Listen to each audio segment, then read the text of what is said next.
दोस्तों नमस्कार। मित्रों, आप जानते हो कि भारत और पाकिस्तान के बीच संघर्ष लगातार बढ़ता जा रहा है और ऐसा लगता भी नहीं है कि पाकिस्तान आसानी से मान जाएगा, क्योंकि भारत की तो आतंकवाद को लेकर जीरो टॉलरेंस पॉलिसी है दोस्तों। तो भारत जवाब तो देगा ही देगा। इसलिए हो सकता है ये फुल स्केल वॉर की तरफ भी निकल जाए। तो सबसे पहले अपन देख लेते हैं कि क्या क्या इवेंट्स जो है अब तक हो गए हैं। उसके बाद कुछ तकनीकी चीजें जो इस दौरान चर्चा में रही उनको भी हम समझेंगे, और मीडिया में क्या चल रहा है उसके बारे में थोड़ा डिस्कस करने का प्रयास करेंगे। तो आपको पता है कि भारत ने ऑपरेशन सिंदूर जो है लॉन्च कर दिया है पाकिस्तान के विरुद्ध, और अब ऐसा कह दिया गया है कि ये जो ऑपरेशन सिंदूर है ये लगातार जारी रहेगा जब तक कि आतंकवादियों को समूल नष्ट नहीं कर दिया जाएगा। अब दोस्तों देखिए, हुआ क्या कि पाकिस्तान ने जब पहलगांव पर आतंकवादी हमला किया तो उसके रिटेलिएशन में जन भावनाएं भी एक बड़ा कारण है, और दूसरा सरकार भी हमेशा जो है, आपको पता ही है कि भारत की जीरो टॉलरेंस नीति है। तो भारत सरकार ने, हमारे डिफेंस फोर्सेज ने गजब तरीके का एक रिटेलिएशन किया, और पाकिस्तान के बहुत सारी जगह पर, जिसमें से ये जो 9 स्थान हैं, जिसमें कुछ तो आप देखेंगे पीओके में है और कुछ जो है पाकिस्तान, कुछ तो पाकिस्तान अधिकृत कश्मीर में हो गए, और कुछ आप देखेंगे पाकिस्तान की जो मेन लैंड है, जैसे बहावलपुर हो गया, मुदुरके हो गया, सियालकोट हो गया, यहां पर भारत ने पिन पॉइंट स्ट्राइक की, बहुत गहराई से, बहुत प्रिसीजन से। इससे ना तो कोई सिविलियन अफेक्ट हुए और ना ही हमने उनकी आर्मी इंस्टॉलेशन को टारगेट किया। यह कार्रवाई केवल आतंकवाद के विरुद्ध थी, और इसको भारत के विदेश मंत्रालय ने, भारत की आर्म्ड फोर्सेज ने प्रेस कॉन्फ्रेंस में भी पाकिस्तान को बता दिया था कि हमने पाकिस्तान के विरुद्ध यह कार्रवाई नहीं की है, हमने ये कार्रवाई की है आतंकवाद के विरुद्ध। ठीक है। उसके बाद क्या हुआ दोस्तों? उसके बाद आप देखेंगे कि भारत के विदेश मंत्री डॉक्टर एस जयशंकर ने एक ट्वीट लिखा कि the world must show zero tolerance of terrorism, ठीक है, फॉर टेररिज्म। इसके बाद इसके बाद भारत ने आपका ऑपरेशन सिंदूर जो है उसका पहला फेज हमने देख लिया था, लेकिन इंडियन आर्मी के एक सेवानिवृत्त चीफ ने एक ट्वीट किया जिससे सब जगह जो है एक तरीके से हल्का मच गया दोस्तों। वो ट्वीट था कि अभी पिक्चर बाकी है। अब अभी पिक्चर बाकी है, ये कौन कह रहा है? ये कह रहा है इंडियन आर्मी का सबसे बड़ा अफसर। भले ये सेवानिवृत्त है, पर ये पाकिस्तान के व्यवहार को तो जानते हैं। पाकिस्तान कैसा देश है ये तो इनको पता है। इनको ये भी पता है कि इंडियन आर्मी कैसे ऑपरेट करती है। तो इन्होंने क्या कहा कि पिक्चर अभी बाकी है। अब पिक्चर बाकी है में देखिए दोस्तों, दूसरी रात पाकिस्तान ने भारत की 15 आर्मी इंस्टॉलेशन को टारगेट किया, लेकिन उसके एक एक हमले को हमने नाकाम कर दिया। और इन्हीं हमलों के दौरान एक चीज बहुत चर्चा में आई जिसका नाम है सुदर्शन चक्र, जिसे कहा गया air defence umbrella, air defence wall of India. इस तरह की चीजों से जो है इसे संज्ञा दी गई। इसकी तकनीकी चीजें क्या है और ये एक्चुअली वर्क कैसे करता है, इसके बारे में भी हम जानेंगे, लेकिन उससे पहले इवेंट्स देख लेते हैं। अब दोस्तों यहां पर आप देखिए, पहला दिन जो है जब हमने उनके खिलाफ कार्रवाई की तो पूरी दुनिया को भारत ने बता दिया। एक तरफ आप देखिए इंडियन आर्मी के जो है पर्सनल बैठे हैं, एक तरफ इंडियन एयरफोर्स के, और बीच में भारत के विदेश सचिव विक्रम मिस्त्री जी। ये भारत का सौभाग्य है कि आज जो भारत को लीड कर रहे हैं ना, चाहे एनएस डोभाल साहब हो, चाहे आप देखिए आपके भारत के विदेश मंत्री हो, विदेश सचिव हो, लीडरशिप हो, इवन पूरा देश साथ है। अब देखिए विपक्ष भी जो है एकजुट है। और सेनाओं को क्या चाहिए दोस्तों? एक देश को जीतने के लिए इसी मनोबल की जरूरत होती है, और भारत इसमें वर्तमान में पूरी तरह से सफल होता हुआ दिखाई दे रहा है, क्योंकि भारत की सारी चीजें एकजुट है। और फिर हम 3 मोर्चों पे बात कर रहे हैं। कौन कौन से? एक तो विदेश नीति, देखिए कितनी कारगर है, शानदार तरीके से जो है हम विदेश नीति का पालन कर रहे हैं, और पूरी दुनिया को जो है अपने फेवर में लेने का प्रयास कर रहे हैं। कितने एक्टिव है, इवन मैं तो प्रो एक्टिव कहूंगा। यूरोप को क्या कहा जयशंकर साहब ने कि हमें ज्ञान नहीं दोस्त चाहिए। दूसरे दिन यूरोपियन यूनियन की स्टेटमेंट बदल गई। उन्होंने क्या कहा कि आतंकवाद के विरुद्ध भारत की कार्रवाई का हम समर्थन करते हैं। अमेरिका को भी कॉन्फिडेंस में लिया जा रहा है, P5 को कॉन्फिडेंस में लिया गया अटैक करते ही। तो ये चीज है। फिर इधर से वाटर स्ट्राइक चल रही है। तो हर तरीके से पाकिस्तान को घेरने की पूरी कोशिश है ताकि उसमें कुछ सुधार आए। ठीक है भाई, आगे देखें। उसके बाद क्या हुआ दोस्तों? पाकिस्तान ने जो रिटेलिएशन किया दूसरे दिन, उसमें military station at Jammu, Pathankot, Udhampur were targeted by Pakistani origin drones and missiles. ये बात कौन कह रहा है? Ministry of defence. उनकी प्रेस रिलीज में कहा गया कि उन्होंने भारत के मिलिट्री इंस्टॉलेशन को टारगेट किया। ये टोटल 15 जगह है दोस्तों। ये कितनी जगह है? 15 जगह है, जिसमें राजस्थान में भी कुछ एरिया था, जैसे पोखंड, जैसलमेर, उत्तरलाई, फलोदी, ये वाला एरिया जो है राजस्थान का भी टारगेट किया गया। फिर पूरा पंजाब सेक्टर, और इधर आप देखेंगे जम्मू कश्मीर में, हर जगह पर उन्होंने हमला करने का प्रयास किया। और टारगेट कौन है? या तो आर्मी इंस्टॉलेशन और या सिविलियंस। कितना अंतर है दो देशों में, देखिए। भारत प्रिसीजन जो है टारगेट करता है, सर्जिकल स्ट्राइक की तरह, एयर स्ट्राइक, मिसाइल स्ट्राइक, जो लक्ष्य है उसी को ही अचीव करता है, कोई सिविलियन जो है उससे हताहत नहीं होता। लेकिन पाकिस्तान को देखिए, उसका टारगेट ही है कि सिविलियंस पे हमला करे, आर्मी इंस्टॉलेशन पे हमला करे। जबकि भारत एक तरफा कह चुका है कि हमने ये कार्रवाई किसके विरुद्ध की है?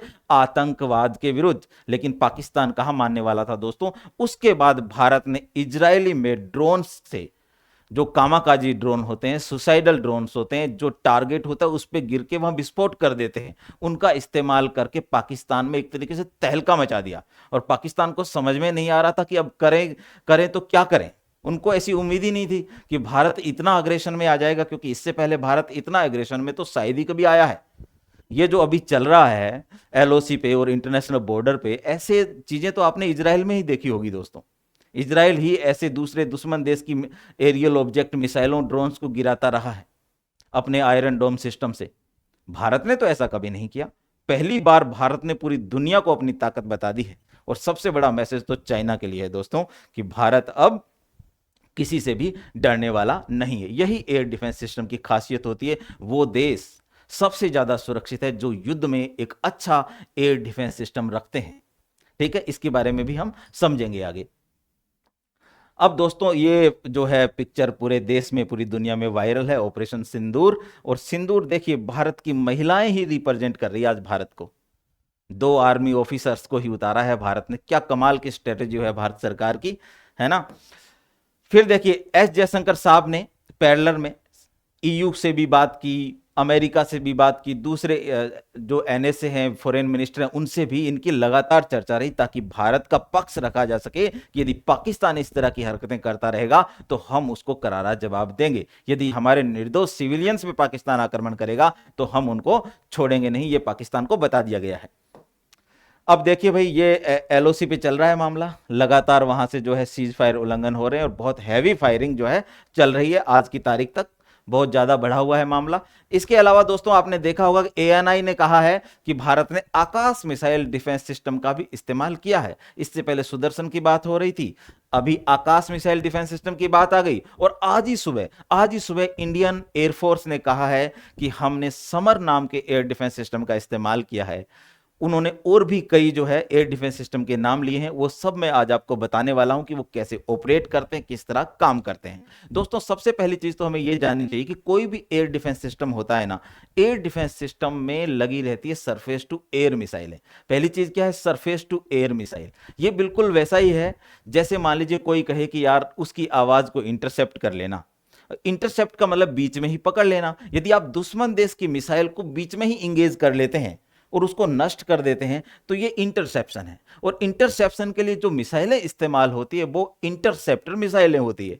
ठीक है, इसकी 3 कैटेगरी प्रचलित है, एक शॉर्ट रेंज होती है, एक मीडियम रेंज होती है और एक आपकी लॉन्ग रेंज होती है। तो भारत के पास तीनों ही रेंज की इंटरसेप्टर मिसाइल है जो दुश्मन देश की किसी भी एरियल ऑब्जेक्ट को पलक झपकते ही नष्ट कर सकती है।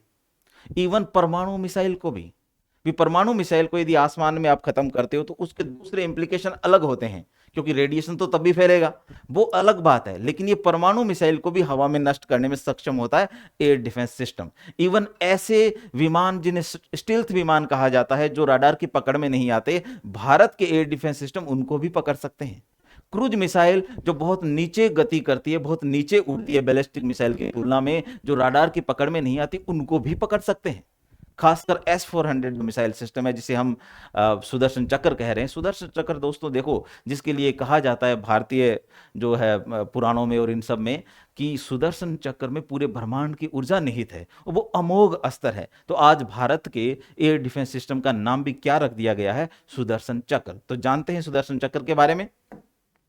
ये भाई सेकंड डे जो हमारी प्रेस कॉन्फ्रेंस हुई, और आज भी प्रेस कॉन्फ्रेंस हुई है भारत सरकार की, उसमें सारी जानकारी जो है, अब ये भी बताया गया है कि हमने जो पहली बार जो स्ट्राइक की थी, एयर स्ट्राइक और मिसाइल स्ट्राइक, उसमें 100 से ज्यादा आतंकवादियों को मार दिया गया है।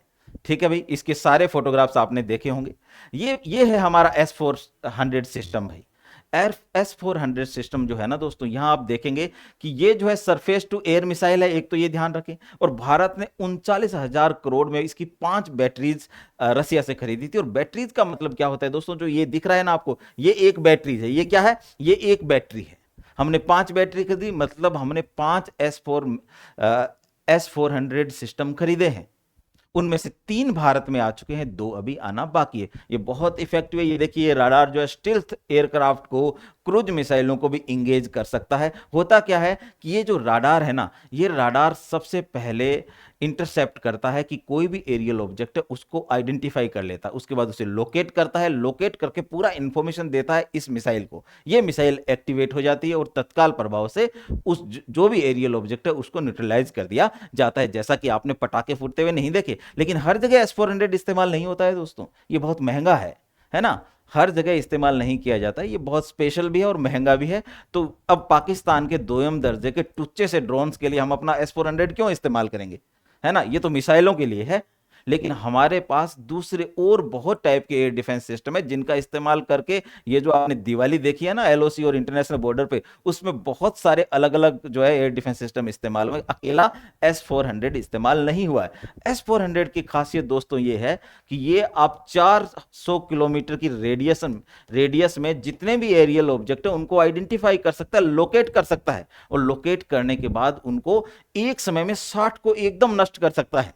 ठीक है, तो बहुत खास एयर डिफेंस सिस्टम है जो हमने किसी लिए रसिया से, इसका नाम ही ट्रायम्फ है दोस्तों। और ट्रायम्फ का मतलब होता है विजेता, विजयी होने वाला। तो विजयी तो हो ही गया है ना, पूरी दुनिया ने देख लिया। एक बार तो हम डर गए थे, कब, जब यूक्रेन से आने वाली मिसाइलों को ये मिसाइल डिफेंस सिस्टम रोक नहीं पा रहा, तो हमें बड़ी चिंता हुई कि कहीं हमसे गलती तो नहीं होगी ये एयर डिफेंस सिस्टम लेके। लेकिन आज आपने देखा क्या कमाल का मुजाहिरा हुआ है, क्या कमाल की परफॉर्मेंस है। अब लग रहा है कि हमारा डिसीजन बहुत सही था, जिसके लिए अमेरिका हमसे नाराज हो गया था कि आप क्यों ले रहे हो, रसिया से सामान मत खरीदिए। लेकिन हमने अमेरिका की भी नहीं सुनी। ठीक है, तो ये इतना स्पेशल और इंपॉर्टेंट जो है एयर डिफेंस सिस्टम है। फिर देखिए दोस्तों, भारत का जो आकाश एयर डिफेंस सिस्टम है, आकाश एयर डिफेंस सिस्टम भारत ने खुद बनाया है। आपको पता होना चाहिए कि भारत के जो एयर डिफेंस सिस्टम है 2 तरह के हैं, एक तो स्वदेशी रूप से बनाया हुआ, एक आयातित में तो S-400 हो गया आपका। और जो स्वदेशी रूप से बनाया हुआ है उसमें 2 तरीके से काम चलता है, एक तो 2000 किलोमीटर दूर से आने वाली मिसाइलों को नष्ट करने वाला, और एक है 5000 किलोमीटर से आने वाली मिसाइलों को नष्ट करने वाला। तो जो पहला चरण है ना 2000 वाला, उसमें हमने 2 तरह के डिफेंस सिस्टम बनाए, एक तो प्रद्युम्न बनाया है जिसको पृथ्वी एयर डिफेंस कहते हैं, और एक बनाया है हमने अश्विन जिसे आकाश एयर डिफेंस कहते हैं। इसका इस्तेमाल भारत ने अब वर्तमान कॉन्फ्लिक्ट में किया है। ठीक है दोस्तों, तो ये आकाश एयर डिफेंस सिस्टम है जिसे हम एडवांस एयर डिफेंस सिस्टम कहते हैं। जब दुश्मन देश की मिसाइल हमारे बहुत नजदीक आ जाती है ना, इवन भारत के एयर स्पेस में आ जाती है, तब जाके ये नष्ट करता है। लगभग ये 25 किलोमीटर की ऊंचाई तक कोई भी मिसाइल एरियल ऑब्जेक्ट को नष्ट कर सकता है। इसका नेक्स्ट वर्जन भी कमाल का है जो 60 किलोमीटर की ऊंचाई तक भी जा सकता है, जिसे आकाश NG कहते हैं। क्या कहते हैं दोस्तों, आकाश NG। तो ये जो है, और वैसे इसको अश्विन कहा जाता है। तो इसका इस्तेमाल तो आर्मी ने कहा है कि हमने किया है। और इसके अलावा देखिए, ये देखिए कितना शानदार तरीके से जो है ये फायर होता है। और ये फोटोग्राफ्स तो आपने बहुत देखे होंगे, गणतंत्र दिवस पे देखे होंगे। और वैसे ही इंडियन आर्मी जो है बार बार इनका इस्तेमाल करती रहती है। इवन ये निर्यात वर्जन है, हम इसे एक्सपोर्ट भी करते हैं। बहुत सारे देशों के साथ इसके बारे में बात चल रही है कि वो हमारा एयर डिफेंस सिस्टम खरीदना चाहते हैं, क्योंकि बहुत इफेक्टिवली ये काम करता है। इसके अलावा MRSAM medium range surface to air missile, इसका भी इस्तेमाल देखा गया है दोस्तों, इसका भी इस्तेमाल किया गया। देखिए ये इसकी इमेज है। ठीक है, तो medium range surface to air missile का इस्तेमाल भी हुआ है। इसके अलावा ये बहुत खास है, ये जो समर एयर डिफेंस सिस्टम है ना, ये बहुत खास है दोस्तों। हमारे पास बिम्पेल नाम की कुछ मिसाइलें कबाड़ हो चुकी थी, जो एयर टू एयर काम आती थी, यानी भारत के लड़ाकू विमान का काम में लेते थे। जो भी जितने भी रसिया के लड़ाकू विमान है जो भारत ने खरीद रखे हैं, सुखोई और मिग सीरीज, MiG-29, इन सब में विम्पेल मिसाइलें काम आती थी। अब वो खराब हो गई तो पड़ी रह गई। इंडियन एयरफोर्स ने क्या किया, उन्हीं मिसाइलों को बदल दिया सरफेस टू एयर में। किस में बदल दिया, सरफेस टू एयर में। और उसका नाम क्या रख दिया, उसका नाम रख दिया surface to air missile for assured retaliation, Samar. इसका नाम क्या हो गया, समर। इसको ऑपरेट करती है Indian air force. Not Indian army, Indian air force इसे ऑपरेट करती है। और आज सुबह ही बताया है कि हमने पाकिस्तान के विरुद्ध समर एयर डिफेंस सिस्टम का इस्तेमाल किया है, जो खराब हो चुकी चीजों से इतना बढ़िया एयर डिफेंस सिस्टम बना दिया। ये कई बार टेस्टेड किया गया, कई बार टेस्टेड है, और हर बार सक्सेसफुली प्रिसीजन इसने अपने टारगेट को अचीव किया, और अभी भी इसने कमाल दिखाया है। तो ये भी एक शानदार जो है एयर डिफेंस सिस्टम है भारत का। भारत के पास एक range of air defence system है, बहुत बड़ी रेंज में, मल्टी लेयर्ड सिक्योरिटी है, जो आपने देख ली। भारत के लोगों की, भारत के सिविलियंस की, भारत के आर्मी इंस्टॉलेशंस की कितनी रक्षा हुई है। कमाल का एयर डिफेंस सिस्टम है भारत का। तो ये इस बात पे हमें गर्व होना चाहिए दोस्तों। इसके अलावा देखिए, ये एंटी एयरक्राफ्ट गन है। ये तब काम में आते थे दोस्तों जब एडवांस एयर डिफेंस सिस्टम होते ही नहीं थे, उस समय ये हुआ करते थे। लेकिन इसका मतलब ये नहीं कि आज ये काम नहीं आते। कल तो ये बहुत काम आए हैं भारत के, कल की रात में ये बहुत ही काम आया है, क्योंकि वो जो दोयम दर्जे के ड्रोन हैं, उनके लिए क्या हम हमारा S-400 इस्तेमाल करेंगे? क्या हमने इनसे उड़ाया है उनको। ये 360 घूमती है ऐसे 360 डिग्री, और उनको लोकेट कर करके एक एक करके इसने खत्म कर दिया। ये जो है एंटी एयरक्राफ्ट गन कहलाती है। क्या कहलाती है? Anti aircraft gun. ये देखिए L-70 इसका नाम है, एंटी एयरक्राफ्ट गन। देखिए किस तरह से इसमें गोले अपलोड हो रहे हैं, देखिए किस तरह से इसमें डाले जा रहे हैं, और ये लगातार ऐसे घूमते हुए काम करती है। दूसरा देखें, उसके बाद एक ये भी इंडियन एयरफोर्स ने आज ही बताया कि हमने सिल्का नाम के एयर डिफेंस सिस्टम का भी इस्तेमाल किया है। सिल्का भी दोस्तों क्या है? ये भी आपका एयर डिफेंस गन है। ये क्या है? Air defence gun. ये भी क्या है भाई? एयर डिफेंस गन है, जिसे हमने रसिया से लिया है। सिल्का वहां की एक नदी के नाम पर इसका नाम रखा गया। ये भी काफी इफेक्टिव, और इसका इस्तेमाल भी भारत ने कल की रात किया है। फिर देखें, पृथ्वी एयर डिफेंस का इस्तेमाल हमने अभी नहीं किया है दोस्तों। पृथ्वी एयर डिफेंस क्या है? ये 50 से 150 किलोमीटर तक काम जो है एक्टिव रहता है। 50 से 150 किलोमीटर तक एक्टिव रहता है। इसमें पृथ्वी मिसाइल का इस्तेमाल होता है, लेकिन अभी जो कॉन्फ्लिक्ट चल रहा है उसमें हमने इसका इस्तेमाल नहीं किया है। आगे देखें, एक दोस्तों man portable air defence system भी होता है। अब देखिए यहां पर कुछ भारत के सैनिक खड़े हैं, और इनके कंधे पे एक लॉन्चर है, और ये एक्चुअली एक एयर डिफेंस सिस्टम है, जिसे कहा जाता है man portable air defence system. जो बहुत नजदीक आ जाते हैं कई बार एलियर ऑब्जेक्ट लाइक ड्रोन और आपके फाइटर जेट, उनको उड़ाने के लिए बहुत काम का है। ये फाइटर जेट भी गिरा सकता है। इसका एक वर्जन है जो हम रसिया से मंगवाते हैं, और अभी भी कुछ इसकी मिसाइलें हमने मंगवाई है। इसका नाम है इग्ला एस। क्या नाम है? Igla S. ये भी काफी इफेक्टिव है, पर इसका इस्तेमाल अभी नहीं हुआ है। पर यह भारत के एयर डिफेंस सिस्टम को मजबूत तो करता ही है, कि हमारे जो पैदल चलने वाले सैनिक भी हैं, वो भी अपना एयर डिफेंस सिस्टम लेकर साथ चलते हैं। तो पूरा आप देखेंगे अरुणाचल प्रदेश से लेकर इधर गुजरात भुज तक सब जगह जो है हमारा एयर डिफेंस सिस्टम काम करता है। फिर देखें, एक पिचोरा नाम का जो है मिसाइल का भी इस्तेमाल हुआ है अभी, यह भी एयरफोर्स ने बताया, और ये भी रशिया से आयातित मिसाइल है। इसका इस्तेमाल भी हम एयर डिफेंस में करते हैं, अभी भी इसका इस्तेमाल हुआ है। ठीक है। एक भाई भारत की QRSAM है, एक मिसाइल है QRSAM, quick response surface to air missile. ये जो मिसाइल है दोस्तों बहुत तेजी से जो है काम करती है, और ऐसा एयर डिफेंस जो तेज गति से रिएक्ट कर सके, रेस्पॉन्स दे सके, वो एयर डिफेंस सिस्टम सबसे अच्छा माना जाता है। तो भारत भी जो है QRSAM बना रहा है, quick response surface to air missile. और इसके लिए एक मिसाइल है दोस्तों जिसका नाम है मैत्री। ये मिसाइल जो है ना QRSAM ही है। ये मिसाइल क्या है? QRSAM है, और हम फ्रांस के साथ मिलकर इसे बना रहे हैं। ये आप देख रहे हैं, अभी ये इंडक्ट नहीं हुई है, लेकिन आने वाले समय में इंडियन एयर डिफेंस का ये हिस्सा होने वाली है। तो देखिए भारत के पास variety of air defence system है। इसके अलावा इंडियन आयरन डोम है, इसका परीक्षण भाई जो है अपने पोखरण में हुआ, और ये ओरिजिनल पिक है इसकी। वैसे तो सारी ओरिजिनली दिखाई है मैंने आपको, पर ये जो है राजस्थान के पोखरण में ही जो है इसका टेस्ट किया गया था। और ये very short range air defence system है, ये भी काफी इफेक्टिव है, जिसको इंडियन आयरन डोम की संज्ञा दी जाती है, क्योंकि इजराइल का आयरन डोम दुनिया का सबसे पॉपुलर जो है एयर डिफेंस सिस्टम माना जाता है। तो उसी से तुलना करते हुए उससे भी इफेक्टिव इसे बताया गया, क्योंकि इसके कई सफल टेस्ट हो चुके हैं।